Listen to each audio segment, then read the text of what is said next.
gitu. Nggak cuman film ini doang, tapi setelahnya di 2009 tuh juga terkenal juga.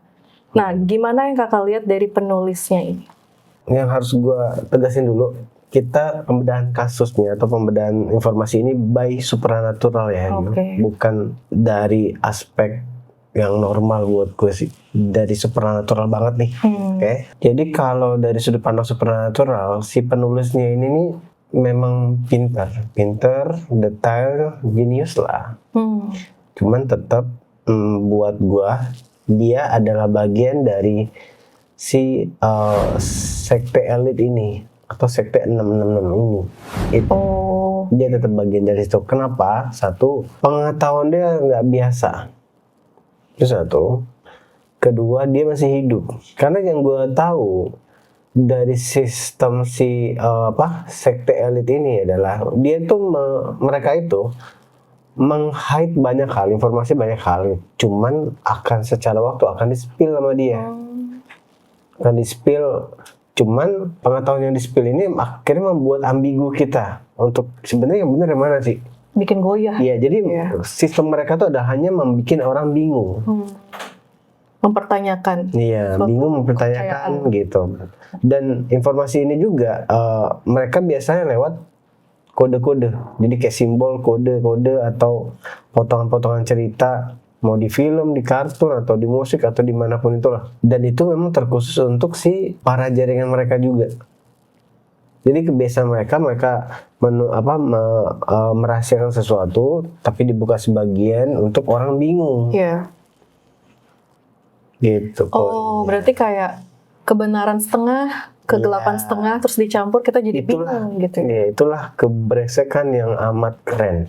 Keren ya? Nggak sih?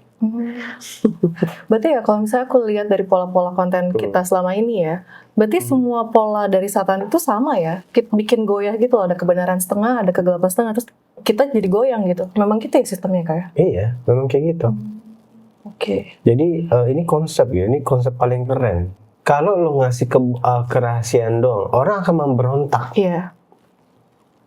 Iya kan, orang akan memberontak. Coba kalau lo kasih sebagian kecil dari kerahasiaan itu hanya untuk membuat orang bingung, orang cuma akan bingung. Yang benar yang mana? Emosi nggak? Nggak emosi. Bingung. Ngerti nggak sih? Misalkan gini, ada analogi kasus. Anggap aja si Tony sama si Abdul. Sebenarnya si Tony yang mau nyuri si Abdul, cuman si Abdul teriak maling, cuman atau jambret gitu atau copet gitu. Tiba-tiba masa datang, akhirnya mereka tunjuk-tunjukkan. Emosinya hilang nggak? Ini pemain psikologi sih. Biar ujungnya orang cuma dapat bingung, nggak dapat emosi. Iya. Kalau kita udah tahu mereka rahasiain, emosi bersih. Cuma kalau kita bingung, kita emosi. Itu aja.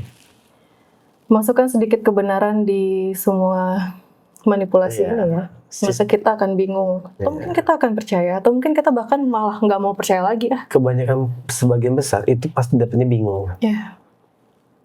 Walaupun kita misalnya, parah nih gitu, tapi pasti di dalam diri kita ada sedikit goyang lah, pasti goyang lah ya, tahu kayak. Iya. Kalau kita udah tahu benar ataupun ada yang salah, kita pasti bertindak. Cuma kalau kita bingung, kita jadinya cuma bisa ngamatin, mengkondisikan keadaannya seperti apa ya begitu doang. Oke, terus ada lagi nggak Kak yang Kakak lihat dari film ini? Dari penulisnya kurang lebih kayak gitu ya. Jadi sebenarnya dia tuh bagian dari si sekte elit ini bisa dibilang, karena yang gue yakinin dari penelitian gue, kalau kalian peneliti ya, bukan cuman kan kebanyakan orang tuh cuman kayak menangkap semua konsep-konsep konspirasi di media sosial gitu.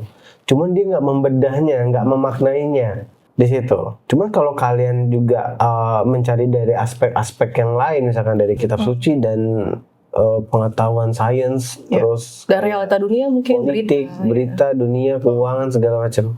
Di sini akhirnya sebenarnya yang memegang atau yang menguasai bumi ini adalah sebuah sekte.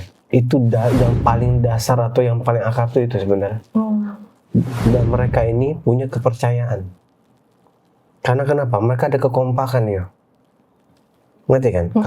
Kalau kita ngomong tentang saudara doang, atau kita ngomong uang doang, lu bisa berkhianat gak? Bisa. Cuman kalau kita meyakini sebuah ada kepercayaan, berdamailah kita, ngerti kan? Jadi sebenarnya yang menguasai bumi ini adalah sebuah sekte yang amat sangat besar jaringannya dan sangat berkuasa, dan mereka memainkan sebuah sistem yang orang nggak bisa baca itu di situ. Oke. Mungkin ada salah satu contoh nggak sih kayak apa maksudnya sistem apa tuh yang terjadi di dunia ini? Misalnya mungkin kakak tadi sempat bilang di belakang kamera kan? Misalkan gini, kita ngomong pemahaman konspirasi yang umum, orang pikir kan adalah perang itu adalah politik, untuk konsepnya adalah untuk perdagangan senjata aja, ya nggak sih? Terus ada konsep, ada jual beli organ, misalkan itu elit global juga misalkan. Yang pertanyaan gue adalah ke lu dan ke kalian yang nonton ini, apakah mereka butuh uang? Harusnya enggak sih. Mereka udah punya semuanya nggak sih? Dari zaman dulu mereka udah kaya. Dari zaman Belanda, bahkan mungkin sebelum Belanda kali mereka udah kaya. Terus tiba-tiba lu berpikir mereka butuh uang. Itu ketololan yang hakiki sebenarnya. Jadi butuh apa kan? Butuh apa?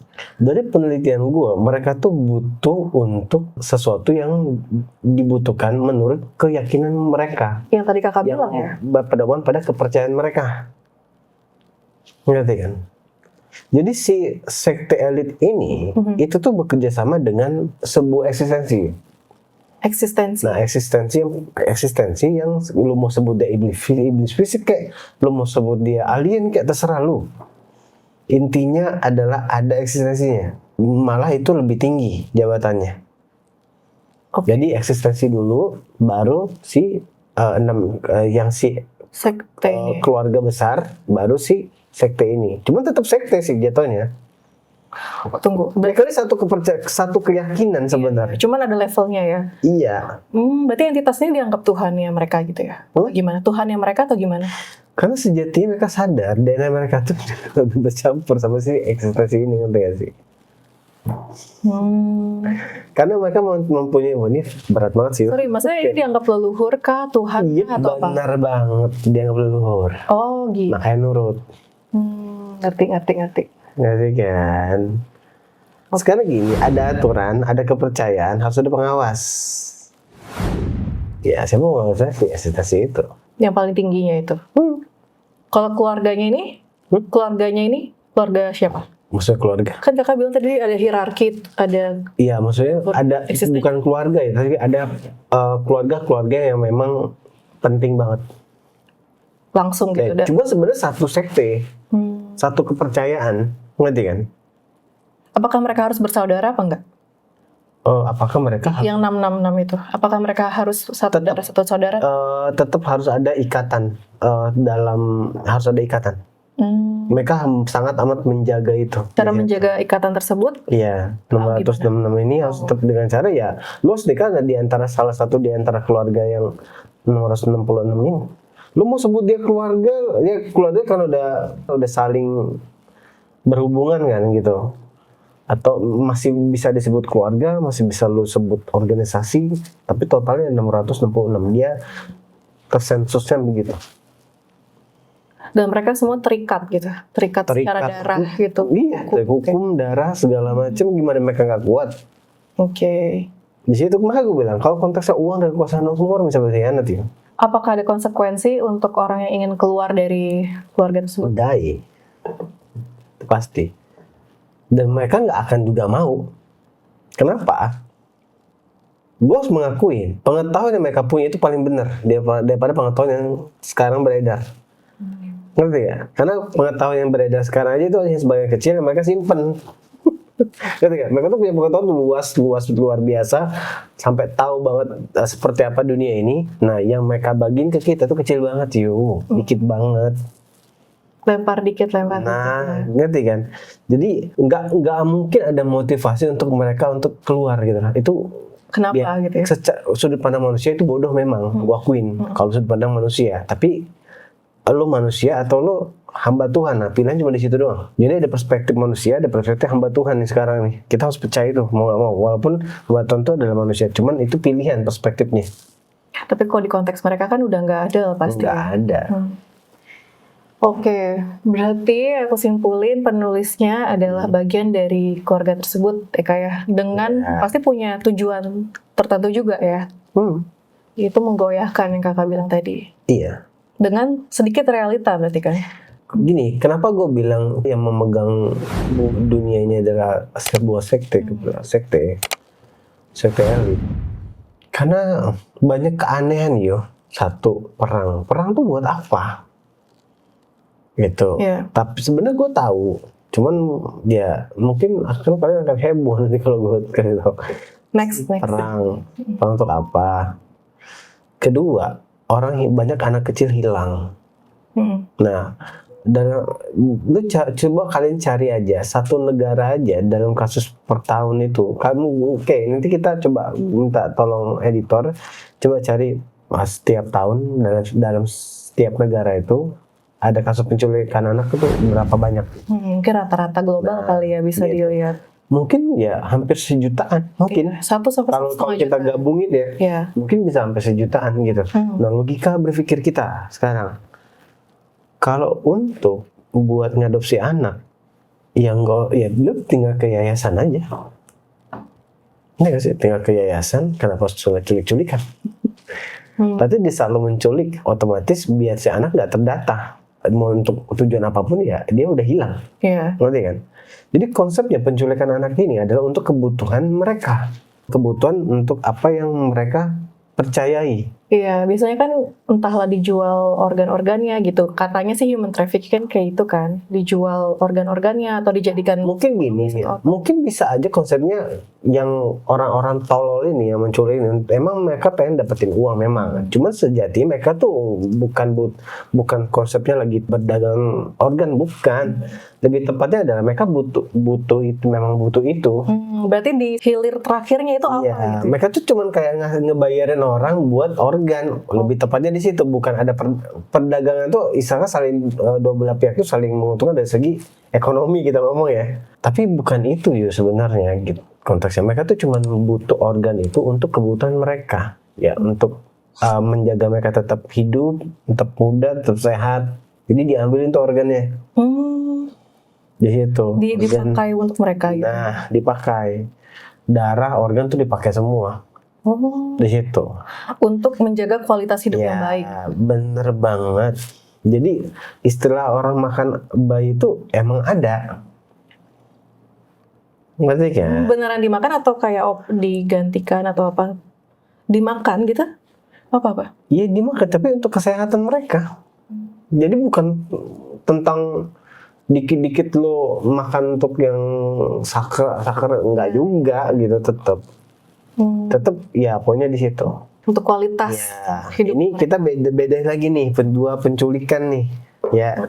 Penculikan pertama itu untuk medis lo, kebutuhan kesehatan lo. Ada penculikan lagi untuk ngasih makan eksistensi. Nah ini akan panjang nanti yang ini nih. Oh, eksistensi juga perlu makanan kayak gitu. Iya, butuh juga. Jadi, nah kenapa? Kalau kalian perhatiin, kalian pernah nggak berpikir sih korban perang gitu? Korban perang itu kan banyak banget ya, banyak banget dari zaman perang dunia satu, perang dunia, ya segala macam lah. Dan ya jasadnya pada kemana gitu? Yang aku tahu sih kayak misalnya perang cuman kubur massal kayak dibakar gitu doang. Dibakar doang, cuman gitu doang. Yakin kan? Kalau mungkin kalau zaman kalau wabah gue percaya ya dibakar. Tapi kalau orang perang harusnya tetap dikubur sih. Tapi hilang ya? Iya, tapi kan kayak gue nggak tahu ya. Kalau menurut berita tuh kan banyak tuh zaman dulu kan. Nah, contoh lo hitung aja perang Vietnam berapa, perang dunia 1 berapa, perang dunia 2 berapa, perang pemberontakan ini, pemberontakan segala macam. Itu jasadnya pada kemana? Jadi sekarang pihak militer juga menjadi oknum. Banyak oknum ya, makanya orang kayak kita nih sebenarnya bahaya ngomong kayak gini Oh sebenarnya. iya juga sih. Tapi kan ini film. Iya, tapi kan mereka selama kita nggak membuat orang lain percaya, Oh kan aman. nggak dipercaya. Nggak percaya. Nggak kan? Tapi kalau nggak ada banyak yang percaya gitu, pada akhirnya memberontak ke dunia gitu, membuat sebuah, misalkan pada akhirnya kita membentuk sebuah kelompok gitu, terus ujungnya ngeberontak ke mereka, nah, itu jadi masalah memang. Berarti kan, Aman lah. berarti kan, itu tujuan gue sih. Iya baiklah. Oke. Poinnya gini, gue tuh nggak suka pakai perspektif manusia yang umum. Buat gue nggak keren karena ambigu, bingung. Kayak contoh kayak ya butuh uang, kan itu butuh uang, lu yakin itu butuh uang? Banyak cara lain. Misalnya secara perbankan aja itu kan udah unlimited sebenarnya gitu. Iya, makanya gue bilang tadi kayak semua otak gue nggak nyampe, ya ngerti gak sih? Gue mikir kan, kalau malam gue mikir kayak ini sebenarnya kan nggak butuh uang gitu. Butuh uang buat apa gitu, ngerti gak sih? Lebih tepatnya adalah kita ini ternak, balik lagi ke pemahaman awal kita ini ternak yuk. Kita warga sipil lah ya apa? Iya kita ternak Iya iya. dengan punya tujuan banyak hal. Di situ ya mau digiring ke kiri, ke kanan, Ikut aja. ikut aja. Oke. Terus ada lagi nggak Kak? Intinya maksud gue gini, konten kalian adalah untuk kita berpikir pakai rasionalitas tinggi kita gitu. Coba amatin di dunia ini, lalu jangan amatin rumah lo doang, kantor lo doang, ya semua aman-aman aja lah, seolah-olah aman gitu. Cuman sebenarnya ada yang nggak beres. Pengetahuan yang berasal dari kita sekarang jelaskan itu tuh untuk supaya kalian yang nonton ini supaya siap dengan terjadi sesuatu. Jadi gue selalu ngajarin untuk El Warrior belajar untuk bikin berapa opsi dalam pergerakan gitu. Opsi 1, opsi 2, opsi 3. Jadi kalau opsi 1 yang terjadi, lu udah tahu ngapain. Opsi 2 muncul, lu udah tahu ngapain. Opsi 3 yang muncul, ya, lu udah tahu ngapain. Jadi karena kita nggak tahu masa depan, bikinlah opsi. Misalkan opsi 1, kan akhir zaman tuh penuh fitnah lo ya. Ini harus paham banget nih. Akhir zaman tuh penuh fitnah. Lu akan difitnah sama siapapun. Ini akan fitnahin, contoh kayak sekarang kan si Amerika fitnah si Rusia, Rusia fitnah si Amerika. Penuh fitnah loh. Jadi pengetahuan yang gue kasih ke kalian untuk kalian mikir persiapan nih. Jadi kalau ada sebuah dogma yang buruk atau cerita-cerita negatif atau fitnah kelompok tertentu segala macam, jangan percaya dulu. Gitu maksudnya.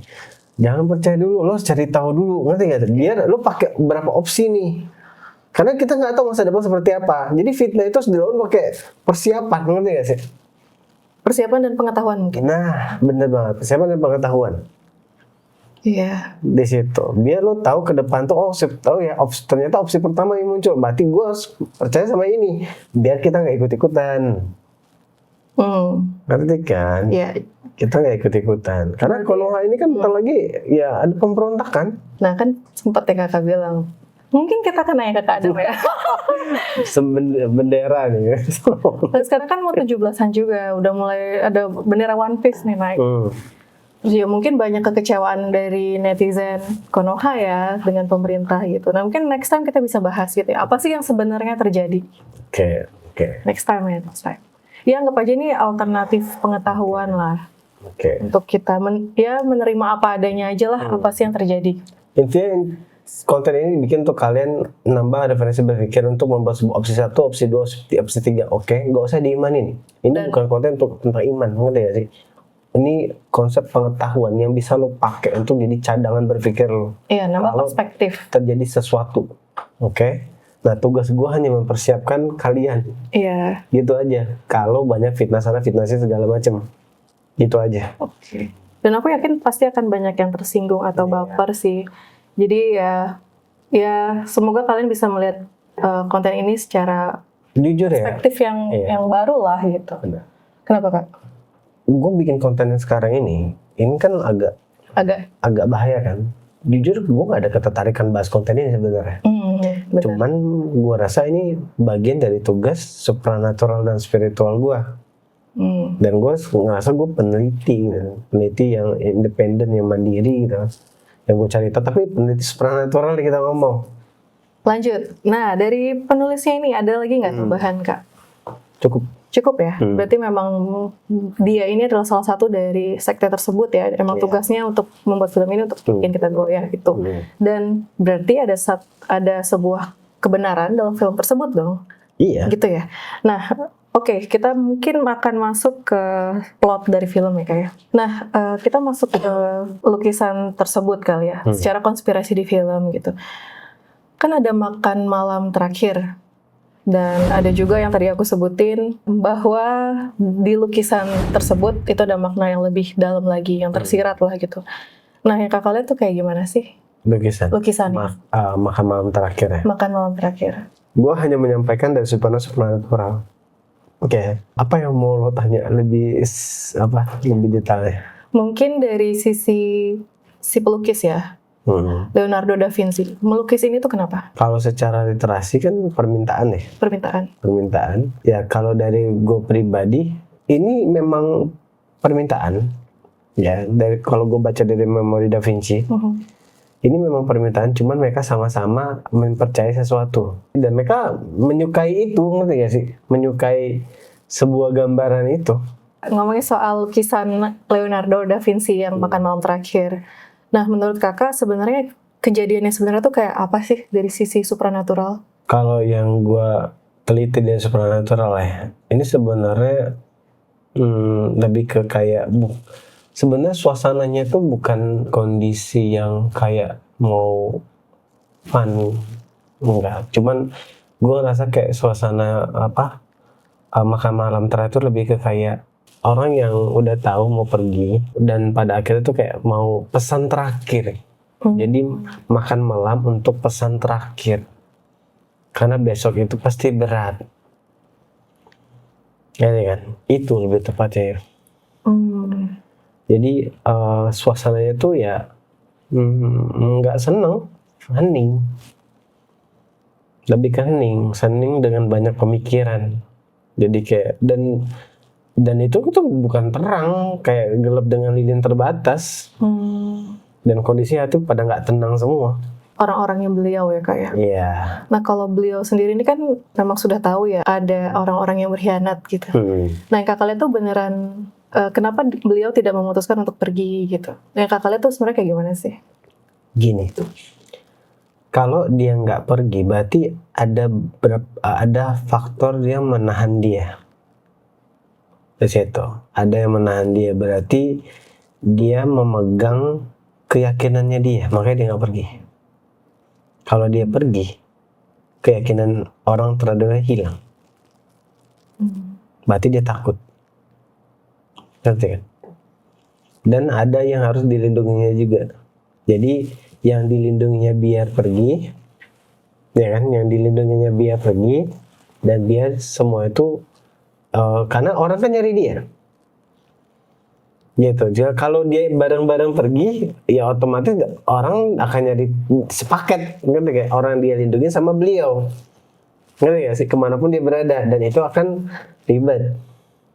Oh, maksudnya sepaket ini bersama orang-orangnya beliau? Jadi ada orang yang dia sayang, ada orang yang harus dia lindungi.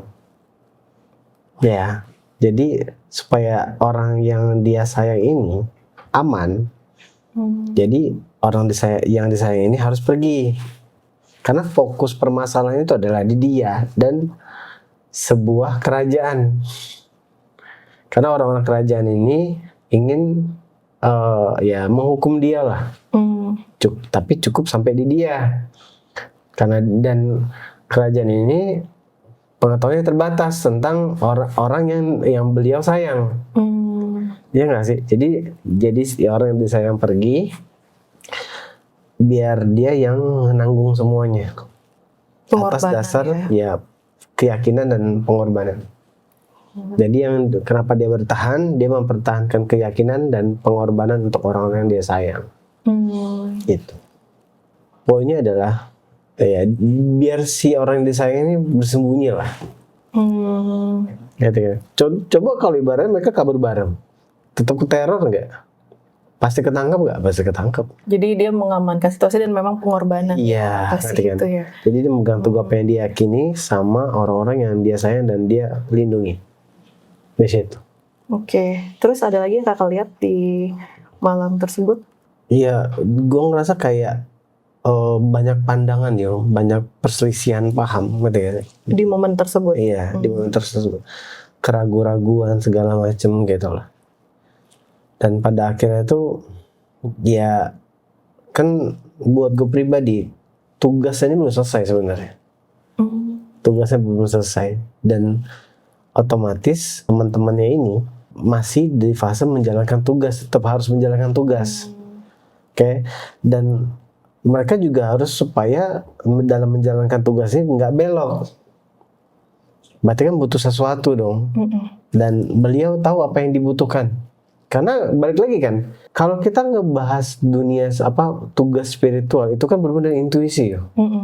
Gimana lo tahu kalau ke kiri ke kanan lurus kalau lo nggak tahu tugasnya apa? Batin, intuisi ya. Ngerti kan? Ngerti. Terus Kak. Sedangkan lo hanya tahu dari beliau kan ya? Lo hanya tahu dari beliau, terus beliau nggak ada. Keterbatasan informasi dong lo. Ya sih. Otomatis harus ada cara nih untuk meneruskan tugas itu, dan tujuan dari tugas itu harus tetap dilanjutkan. Nah, dengan cara ya ini pelik sih. Ini sudut pandang supranatural. Ini pelik sih, pelik banget.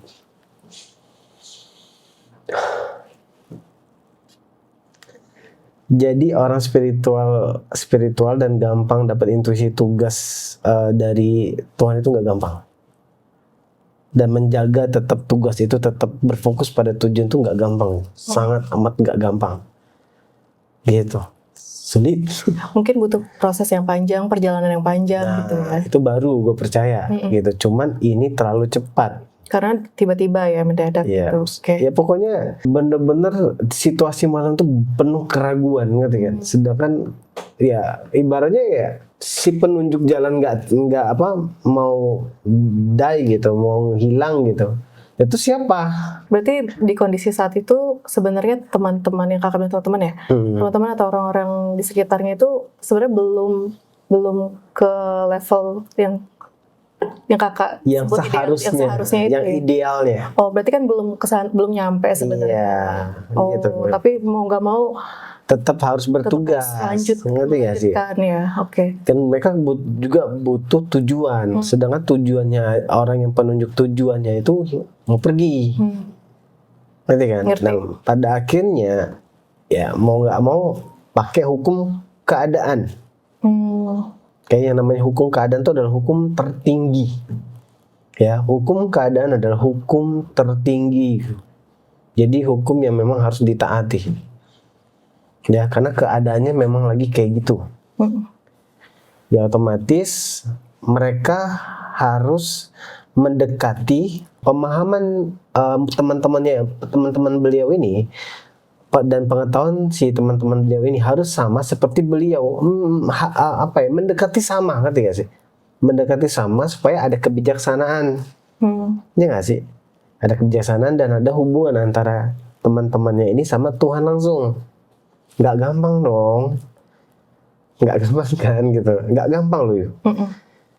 Ya pada akhirnya apalagi buru-buru ya. Ya malam itu bayangin aja penuh keraguan, penuh perselisihan. Ya yang satu bilang pergi, yang satu tetap ya. Mereka bingung, ngerti gak sih? Jadi malam itu malam bingung. Pesan terakhir bingung segala macem. Tapi buat gua beliau ini keren. Keren banget, keren. Dan gua nggak bisa nyamahin dia sama seperti pemimpin-pemimpin agama lain. Gua nggak bisa. Buat gue dia beda, dan dia punya kebijaksanaan yang tinggi buat gue, sampai dia tahu harus dia lakukan saat itu. Semua orang yang bijaksana pasti akan melakukan yang sama, pengorbanan, karena itu udah hukum keadaan. Nah, yang jadi PR-nya ini adalah dia berpikir gimana caranya supaya teman-temannya ini sampai di level kebijaksanaan yang hampir sama seperti dia atau beliau ini. Ya, karena tugas mereka berat. Ya nggak sih? Dan mereka tuh masih manusia dan pasti bisa melenceng. Dan mereka nggak tahu dalam misi-misinya apa aja misi-misinya. Belum sampai sana saat itu. Iya kan? belum tahu tuh semua.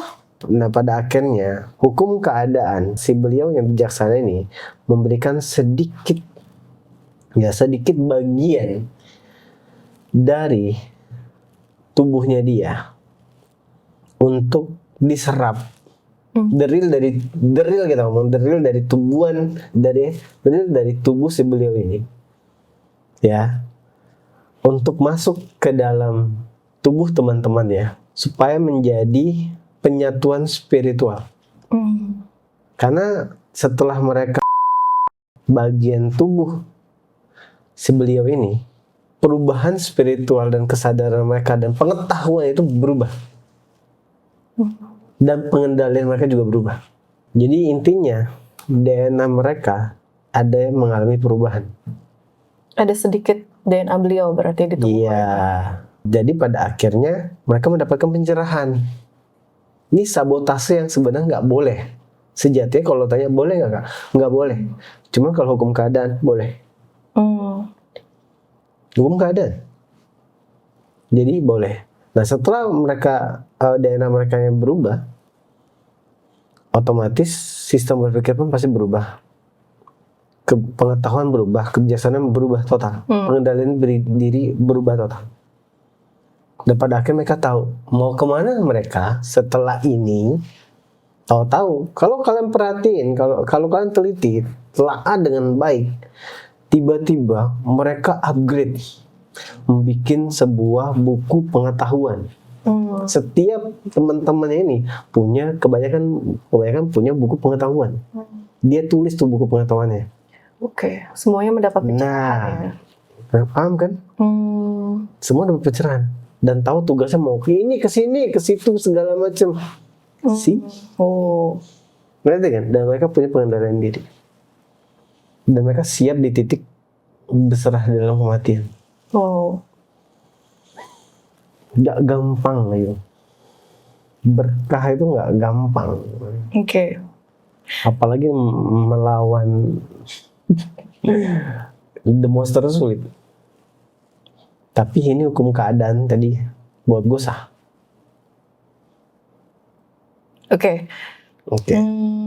Mungkin aku akan nanya sedikit ya Kak ya. Dari penglihatan supranatural Kakak. Gue guys bawahin dulu. Intinya gini, ini dari semua yang gue sampaikan dari sudut pandang supranatural.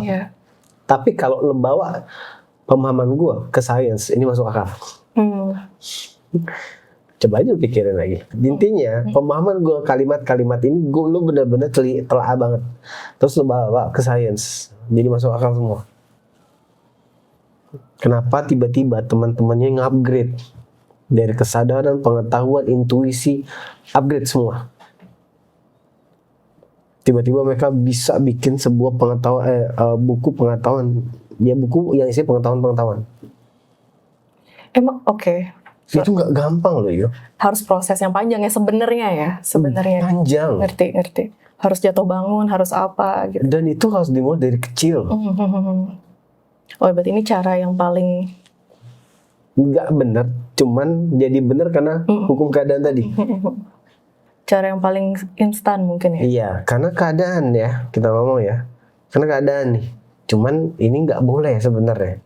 Aku nggak akan mengulik lebih dalam apa part dari beliau ya yang diberikan. Gini Kak, kan di kondisi tersebut beliau tahu siapa teman-teman beliau yang mengkhianati beliau gitu ya. Iya. Apakah dia juga memberikan bagian dari dirinya ke semua? Walaupun dia tahu ada yang tidak baik di sana gitu? Gini, kondisinya adalah ya soal kayak ya biarkan waktu yang berjalan. Biarkan si sistem yang berjalan. Ngerti kan? Canggung ya. Iya nih. Iya nih. Mungkin ada yang mau Kakak jelasin lagi dari kondisi tersebut? Nah disinilah kita akan mengungkap Divine Series. Kan banyak orang yang nanya kan, siapa sih anak mother father pertama? Dia. Ngerti kan? Nggak butuh ayah kan? Kalau kalian nonton Divine Series, ini gue ulangin lagi di Divine Series ya. Di Divine Series itu sebelum si Mother dihukum, diturunkan ke bumi, Tuhan ngambil berkahnya dulu, termasuk roh yang di dalam perut si Mother itu diambil dulu. Nah, karena dia sebenarnya nggak berdosa, suci. Jadi bentuknya sebenarnya dia udah roh kan, dia udah roh kan, ya nggak sih? Iya. Jadi roh berarti tinggal masuk ke sebuah sistem, masuk ke dalam perut. Jadi dong, nggak butuh ayah kan? Oke, karena dia memang sudah jiwa sebagai suatu entitas ya. Nah, paham kan sekarang? Dan dia memang diberkahi. Dan gua nggak bisa nyamain beliau sama semua manusia yang ada sekarang. Dari dulu sampai sekarang nggak bisa. Dia beda. Dia anak pertama. Kalau lo memecah kode-kode atau puzzle-puzzle ya di kitab suci sama di Divine Series, lo akan ketemu maksudnya. Apa rupanya sama seperti father mother misalkan, itu semua alasan jadi make sense semua. Ngerti gak? Terus kenapa dia harus menanggung dosa? Karena memang sekarang gini, kalau nyokap kita ngomong analogi, kalau nyokap bokap lo punya masalah, ya lo harus nanggung gak sebagai anak? Ikut campur? Mau nggak mau ya sebenarnya. Iya kan? Berarti kan? Iya kan? Tugas lo kan? Nah itu. Jadi kalau lo tanya kenapa dia nggak berperang dengan kerajaan yang mau menghukum dia, karena semua adalah saudara. Ngerti gak? Di sudut pandang dia semua itu adalah saudara. Coba pikirin gimana. Ngerti kan? Semua jadi kayak masuk akal. Misalkan beliau bilang dia tuh ada sebelum. Ya iya memang benar. Memang dari awal ya. Iya. Ngerti kan? Wow. Ya gitu. Baiklah, disclaimer dari sisi supranatural itu. Oke. Cuman gue sebenarnya jujur ya, gue cinta sama beliau, gue cinta. Kenapa? Dia punya kasih sayang tulus banget. Ngerti gak sih? Gue nggak bisa nyamain dia sama yang lain, nggak bisa. Ya pasti lah ya. Kayak kita bermain puzzle dan teka-teki. Yang nontonnya pasti orang pintar semua deh. Pemimpin agama dari zaman dulu sampai sekarang itu sebenarnya banyak yang hebat, yang banyak yang kuat dalam konteks berperang gitu kan. Tapi why harus dia yang melawan si Antikris sama Dajjal tadi? Kenapa dia harus lahir kembali istilahnya atau turun kembali? Karena sebenarnya dia yang paling punya tanggung jawab, anak pertama. Ngerti kan? Oke, berarti menurut kakak ini adalah memang ceritanya dia, tanggung jawabnya dia gitu. Kewajibannya dia untuk menyelesaikan ini gitu ya. Karena dia buat gue orang yang penuh kasih. Kayak ya kenapa nggak ada yang lain? Kenapa harus beliau? Baiklah, kalau seperti itu ya. Boleh di stop. Enggak. Lanjut Kak. Gue pernah bilang sama lu, akhir zaman itu adalah perang saudara sebenarnya. Iya. Jauh 2020 ya, 2019 ya kali ya. Gue pernah bilang sama lu, akhir zaman itu sebenarnya perang saudara yang beda paham aja. Dan ya epicnya itu drama banget sebenarnya. Makanya nanti kita bahas tentang akhir zaman lagi nanti. Baik. Tentang fitnah-fitnah segala macam dan cara dia muncul. Di situ intinya dia bukan tiba-tiba muncul ya. Beliau itu bukan tiba-tiba muncul. Oke. Tapi harus ada konsep pemanggilan. Ngerti gak? Dia itu harus dipanggil, kayak ibaratnya harus dibukakan portal. Karena dunia di universe di kosmik ini ya, semuanya bermain sistem. Gak bisa seenaknya ya. Gak bisa sembarangan. Oke.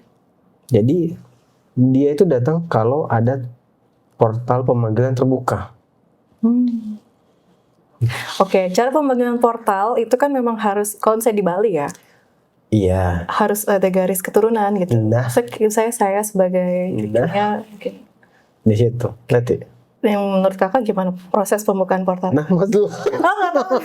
Jangan tanya gue. Oh iya, dan Gue balik lagi ya, gue hanya punya pengetahuan untuk membantu itu jadi mulus. Itu gue. Jadi gue akhirnya gue sadar ternyata tugas gue tuh untuk membuatnya jadi mulus. dari sisi membuka portal tersebut. Bukan guanya. Jadi hanya support. Di situ. Gue tuh tugas gue baru sadar ada. Gue hanya untuk mengingatkan dan memanggil, dan orang-orang memang terpanggil untuk dia bertugas. Dan dia ya free will masing-masing. Makanya pemahaman orang yang umum itu sebenarnya nggak bisa dipakai. Kenapa? Buat gue tuh kalau pemahaman kita pakai, kita jadi skeptis sama Tuhan. Sebenarnya lu harus paham dari sekarang, Tuhan itu sejatinya ada sistem. Tuhan itu berkuasa atas hitam dan putih. Ya, atas hitam dan putih, dan dia adalah hukum. Ada sistem. Ngerti kan? Jadi nggak bisa konsepnya lu adalah bergerak di universe, lu bergerak di musuh, nggak bisa. Ada sistem. Sistem semesta itu sendiri. Nah, makanya harus ada konsep portal pemanggilan. Cuman gue nggak bisa jelasin lebih detail. Iya kan nggak boleh. Maksudnya jadi bukan dia tiba-tiba datang, enggak. Yang kakak lihat nanti akan dipanggil berarti. Siapa? beliau ini. Ya. Oke. Tapi gue nggak tahu dengan siapa yang manggil. Gitu, gue nggak tahu. Berarti nanti nggak tahu siapa yang manggil atau kita nggak tahu siapa yang manggil. Cuma yang menurut data yang gue ketahui, ini harus dipanggil. Data supernatural yang gue tahu, yang gue dapat itu harus dipanggil, dan pada akhirnya portal terbuka dan dia datang. Itu konsepnya kayak gitu. Baru bantuan datang. Oke, yang membuka portal tersebut dari kubu universe atau the monster? Ya pasti universe lah. Berarti kubu the monster harus mencegah pemanggilan portal. Iya. Dengan cara? Wah, lebar nih. Sayang nih kalau ya udah. Mohon maaf teman-teman, kita harus login kira to be continued. Zombie itu buat apa nanti? Mungkin jujur aja kita ngomong ya. Orang awam, pengetahuan gua tiba-tiba terpindahkan ke orang awam ya. Bunuh diri pastinya. Percaya sama gua. Why? Karena berat ya. Karena jujur aja, metode gue memecah kasus, memecah pemahaman atau sebuah pemahaman yang ambigu, gue tuh pakai rumus tuh DK3S sebenarnya. Gue pernah jelasin sih kan, DK3S itu. Pernah. Iya kan.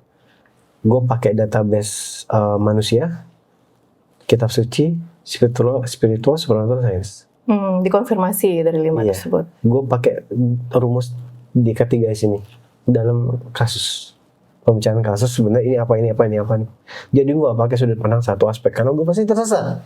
Apalagi di zaman sekarang ya. Nah, ngerti kan? Oke. Makanya karena konsep gue tuh sekarang adalah gue dapat pengetahuan ini gue kasih ke beberapa referensi berpikir. Oke, pengetahuan ini maksudnya intuisi gitu ya. Yeah. Oke, terus dilempar ke semuanya. Ya ini masuk gak? Lihat, bukan gue jadi orang yang kolot yang mempercayai sesuatu terus percaya, terus abis nanya astral terus gue percaya. Wah enggak, maaf aja nih gue bilang, sorry lah ya, gue nggak bisa gitu, gue peneliti. Apalagi banyak manipulasi juga kan yang kakak bilang. Iya, gak usah di dunia astral lah. Sekarang aja media mana yang bisa lo percaya? Iya benar. Oke kak, lanjut ke lukisan dari Leonardo da Vinci yang menjadi konspirasi di film ya kak ya. Kan ada satu sosok yang dianggap sebagai laki-laki gitu ya. Dan di film ini disebutkan bahwa aslinya dia adalah perempuan gitu. Sebenarnya yang benar yang mana sih kak? Jadi di dalam lukisannya sebenarnya bukan laki-laki. Satu orang ini ya, yang dekat beliau itu bukan laki-laki. Yang kakak lihat seperti itu? Iya. Balik lagi ya, lu harus bermain dengan sistem. Lu nggak bisa bermain dengan nggak sistem tuh nggak bisa. Lu mau change semua kasus tuh nggak bisa nggak pakai sistem. Jadi siapa? Kita semua terlahir itu berpasang-pasangan. Itu udah hukum pasti. Ya, hukum pasti. Lu pasti akan ketemu sama pasangan. Setuju. Berarti kan? Termasuk beliau. Dia akan ketemu siklusnya memang. Ya, siapapun dia akan mengalami fase yang namanya takdir atau sistem. Oke. Jadi dia pasti ketemu. Dan gue tegasin, banyak yang mengatakan bahwa wanita ini wanita penghibur atau pelacur ya. Gue tolak. Gue tolak, gue sanggah. Dia wanita tersesat, itu lebih tepat diksi atau istilahnya. Dia wanita tersesat. Oke. Tersesat itu gimana? Labil apa gimana? Jadi gini, dia labil. Diana Mother tau lah ya. Mungkin kalian nonton pun Diana Mother dikit-dikit bingung, nggak tahu, nggak paham, tuh gimana ya? Nah, lo bayangin aja. Oke, berarti sebenarnya kayak gitu ya? Iya, sedangkan beliau pengayom melihat kondisi kayak gitu, jadi tetap akan melindungi. Nah itu, ngerti kan? Ingat, bumi ini sistem. Di situ. Tapi kan kenapa ada yang orang yang hidup sendiri, Kak? Ada berapa kasus? Bisa aja DNA lo memang harus sendiri, DNA awalnya memang lo sendiri. Kalau enggak, ya lo menolak sistem. Ujungnya orang yang menolak sistem kacau. Jadi ada beberapa orang yang menolak untuk punya pasangan. Ya mungkin kalau dia masih muda seolah fine doang ya. Tapi pas sudah tua, dia mempertanyakan itu tentang kesepian. Kata kesepian aja berarti ada ketidakwajaran yo. Ngerti gak sih maksudnya? Kesepian itu adalah masalah sistem. Ngerti gak maksudnya? Baik. Silahkan disimpulkan sendiri teman-teman apa maksud dari Kak Adam ya. Iya, kita ngomong soal orang yang memilih untuk sendiri. Sendiri ya, oke. Tapi pas di masa tua dia kesepian. Dia mempertanyakan apakah dia melihat dia orang segala macam dia happy? Enggak. Nih, gampangnya gini, kalau kita menilai hidup kita benar atau enggak adalah di saat lu masih mempertanyakan dan membingungkan, berarti lu udah di jalan yang salah. Berarti nggak maksudnya? Itu dasar dari desain berpikir lo, desain lo. Kalau lu berada nih di sebuah pemahaman pengetahuan, lu masih bertanya, lu masih bingung, lu udah tersesat berarti di situ. Lu salah. Oke. Karena kalau lu benar, hati lu nggak akan bingung. Iya dong. Kita kan punya desain penciptaan nih.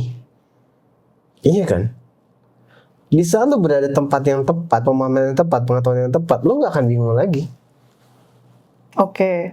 Kalau lu masih bingung dan masih kayak lu berarti sebenarnya pemahaman lu tersesat. Ada dua kemungkinan, lu tersesat atau lu orangnya ya sebenarnya nggak belajar di situ, cuman kayak pengetahuan dapat dikit, lu ujungnya lu bimbang. Tapi di saat lu mempelajari sangat amat mempelajari sebuah pemahaman, lu nggak bertanya dan lu nggak bimbang, lu di tempat yang benar. Karena nurani itu kan desain memang untuk membuat sebuah fakta yang menurut nurani ya, menurut nurani ini benar atau salah tuh kita udah punya desain itu ya. Iya. Contoh kasus kebenaran itu sendiri sebenarnya mutlak dan gua itu sih. Bercerita, tapi lo punya feeling kadang bohong. Aku selalu percaya kayak gitu sih. Berarti kan, berarti kan desain lo punya kesadaran desain. Kebenaran sistem penciptaan lu kan ada. Pasti ada. Ngerti kan? Kebenaran sejatinya kan emang nurani itu sendiri kan. Ngerti. Jadi kalau lu berada di sebuah pemahaman, lu udah belajar nih, udah belajar teguh segala macam nih, cuma lu ngerasa bingung dan mempertanyakan, berarti lu salah. Atau ada yang salah dari lu. Berarti kan? Oke. Tapi kalau lu sudah santai, udah berserah diri aja, udah santai segala macam, tapi lu tetap mengalami, tetap melewati fase ujian, ya berarti lu udah benar. Intinya orang yang kondisinya totalitasnya dia berserah itu berarti dia udah di jalan yang benar ya. Nggak ada ketakutan. Oke, kita balik ini Kak. Aku masih penasaran sama maskulin feminin ya berarti ya. Ya feminim lah. Oke, berarti di fase beliau ini juga perlu keseimbangan feminin dan maskulin tersebut. Ya situ kan berjalan. Dia akan ketemu. Tapi kan beliau bukan sama kayak Walaupun kita. dia nggak minta. Tapi kan beliau bukan sama seperti manusia pada umumnya. Dia anak siapa?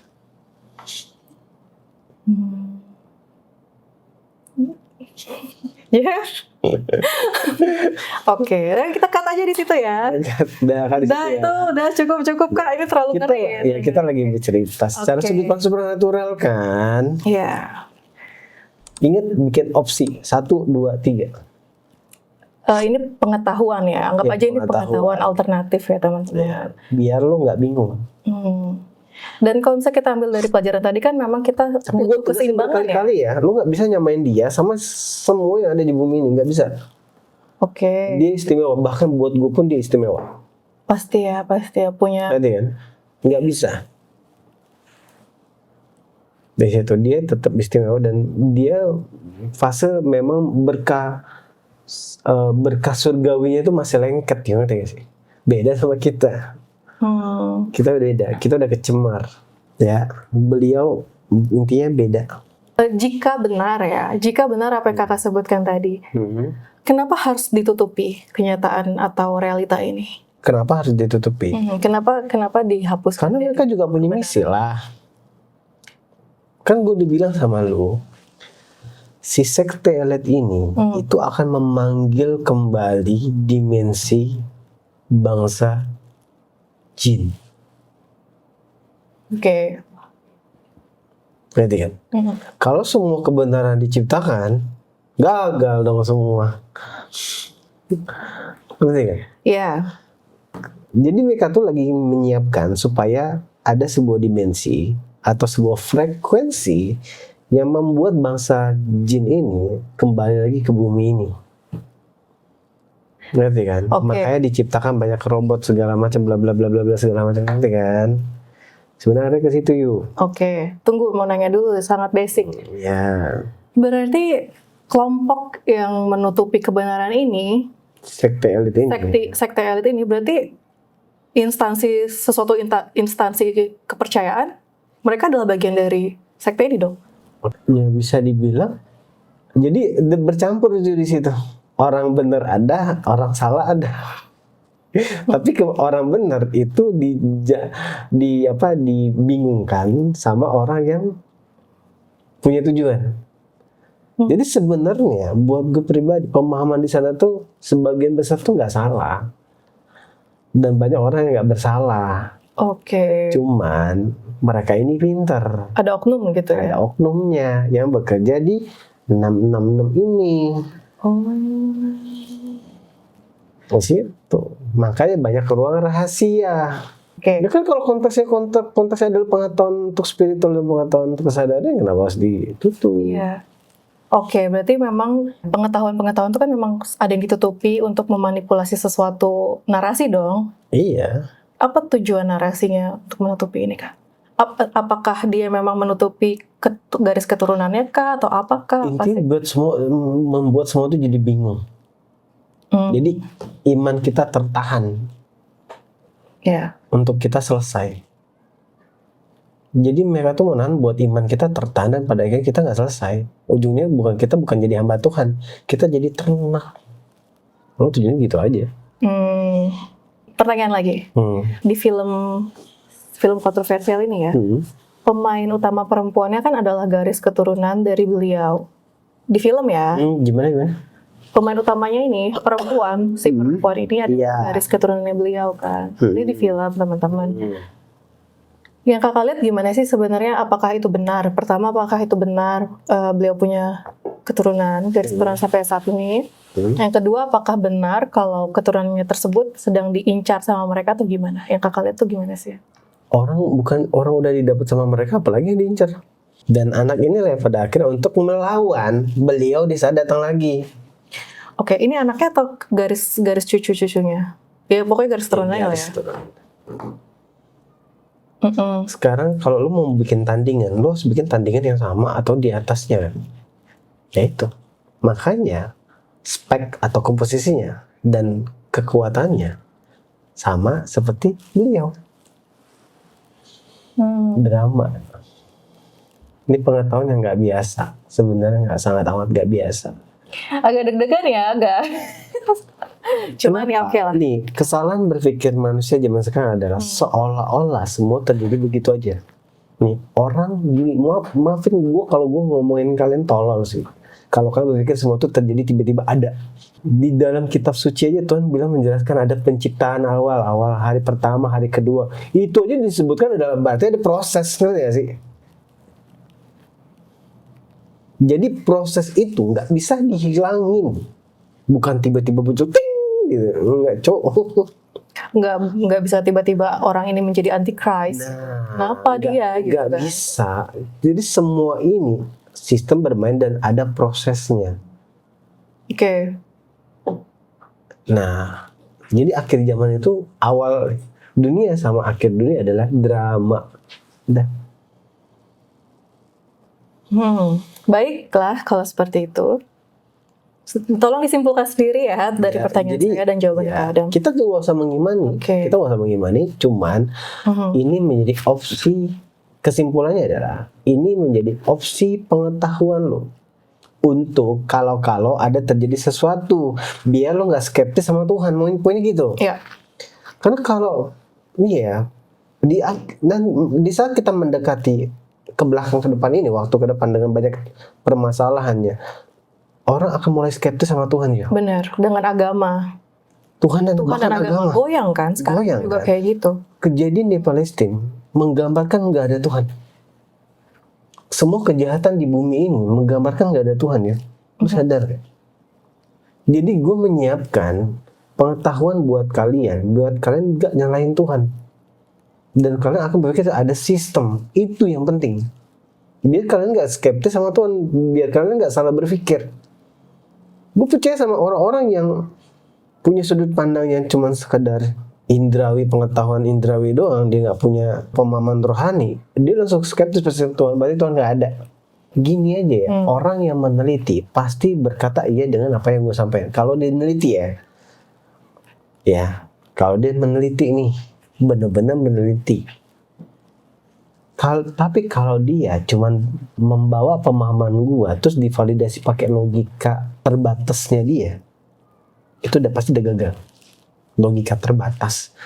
Jadi logika berdasarkan pengetahuan terbatas. Pakai iman buta, kelar deh tuh. Ini chapter 1 nih. Chapter 1 teman-teman.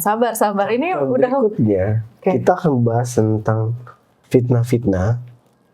Arah mana ke Konoha akan kemana. Nah, gue tahu datanya. Dia itu walaupun gue nggak tahu, tapi gue tahu. Itulah kebiasaan gue atau keunikan gue. Gue nggak tahu, cuman gue tahu. I see. Menurut manusia zaman sekarang, orang yang diberkahi Tuhan itu adalah pemuka agama. Ini aja buat gue udah salah. Ya. Jadi orang yang diberkahin Tuhan, setahu gue tuh ada berapa golongan. Yang pertama memang pemuka agama. Pemuka agamanya pun yang seperti apa juga kan? Seperti apa juga. Kedua, orang yang terpilih atau orang yang ditakdirkan. Yang ketiga, orang dalam fase penebusan dosa. Yang ketiga, orang yang disakiti atau dizolimi. Ngerti? Oke. Ini adalah orang yang dekat sama Tuhan. Jadi kalau bertanya misalkan, kalau emang lu siapa bahas dikit-dikit bahas Tuhan, ya gue orang yang penebusan dosa. Lu kalau bilang mau ngadu konsep spiritual sama gue, oke, gue udah gak ada masalah. Supernatural gue juga oke gitu.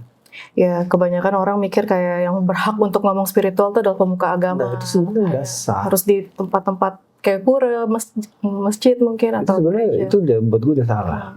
Tapi pada endingnya nanti, gue spill sedikit deh, semua sedikit. Nanti kita spill banyak. Intinya, jangan sampai orang-orang spiritual, orang-orang pemuka agama ini hilang. Kan itu katanya akhirnya ya. Kalau mereka hilang, ya udah. Itu waktunya datang. Iya. Di aku juga kayak gitu. Saat semua cahayanya itu mungkin pergi, ya itulah akhirnya semua dari siklus saat ini. Terima kasih untuk kontennya kali ini. Silahkan disimpulkan sendiri teman-teman. Menjadi sebuah pengetahuan dan pada akhirnya menjadi sebuah opsi A, B, C kalian untuk supaya nggak skeptis sama Tuhan. Ya pada akhirnya kita semakin kuat sih dengan keimanan ini ya. Kalau kita mulai menerima mungkin kebenaran-kebenaran yang lain atau realita, ya kita akan semakin yakin sih, harusnya ya semakin yakin. Ya sebenarnya logika berpikir ya kita ngomong dengan kita ngomong ya PBB itu sebenarnya kuat kan, semua gabungan negara banyak gitu kan, militer kuat, dananya disupport, wah ada militer kuat, perdagangan narkoba masih warawiri, ya nggak sih, ada bahkan ada mafianya kayak. Kalau memang mau diberantas secara memang kata dunia itu narkoba itu buruk, orangnya beres kan ya? Iya, kan mafianya mereka sendiri bukan? Nah balik lagi yang gue bilang kan, kita ini lagi dimainin, kita ini lagi dimainin sama si sekte elit ini. Benar, tapi memang kayaknya gampang banget sih untuk ngebelokin masyarakat juga kan? Karena gini, gimana ya, kebanyakan kita tuh berpikir pakai logika yang terbatas itu yang berbahaya. Pada akhirnya kita salah. Oke. Begitu. Makanya gue bilang, pesan gue bisa nggak kalian ke depan nih. Makanya gue bilang, kita nih sejatinya disuruh sama Tuhan, mau dari sejarah manapun, itu tuh disuruh belajar sebenarnya. Makanya disuruh baca kitab suci. Intinya belajar supaya kalian dapat pengetahuan kalian menjadi kesadaran untuk apa? Untuk neken ego atau neken keinginan kalian yang berlebihan. Oke, jadi silakan bikin opsi 1, 2, 3. Udah itu. Oke, anggaplah konten kali ini menambah opsi kalian ya dalam berpikir lah. Udah itu. Intinya gue bukan orang suci, gue bukan pemuka agama, gue hanya manusia yang ya ini penebusan dosa gue. Gitu aja. Kita semua punya dosa dan kalau bisa kita menebus dosa tersebut, jangan mengulangi lagi kesalahan-kesalahan yang pernah kita lakukan ya. Kalau gitu, mau ngomong lagi? Gue mimpi apa sih konten hari ini? Aku juga agak-agak gimana gitu kalau kalian tahu ya. Jeffrey dari tadi kayak ulang gitu kan. Ya semoga kalian bisa mengambil konten ini dengan positif ya. Semoga ya. Semoga. Begitu aja intinya. Gue bukan lagi merusak kepercayaan. Niatnya bukan merusak sebuah kepercayaan atau merusak sudut pandang, enggak. Gue cuma hanya menambah kalian data berpikir. Melengkapi ya. Supaya kalian nggak kecewa suatu hari nanti karena ini nih lagi mau dirusak.